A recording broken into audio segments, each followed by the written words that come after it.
தமிழகத்தில் வருகிற 1ஆம் தேதி முதல் மதுபானங்களின் விலை அதிகரித்து விற்பனை செய்யப்படும் என டாஸ்மாக் நிர்வாகம் தெரிவித்துள்ளது. வீட்டுக்கு வர வேண்டிய வருமானம் வருவதில்லை, பிள்ளைகள் படிக்க முடியவில்லை, வீட்டு வாடகை கட்ட முடியல, சாப்பாடு வாங்க முடியல, துணி வாங்க முடியல, வாழ முடியவில்லை. எல்லா துறையிலும் வீழ்ச்சியை நோக்கி போகிக் கொண்டிருக்கக்கூடிய இந்த தமிழ்நாடு ஒரே ஒரு துறையில மட்டும் வளர்ச்சி.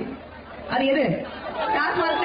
இன்று தமிழ்நாட்டுடைய வருமானம் 36,000 கோடி. இந்தியாவிலேயே அதிகமாக இளம் விதவைகள் இருக்கக்கூடிய மாநிலமாக தமிழ்நாடு மாறிக்கொண்டிருக்கிறது.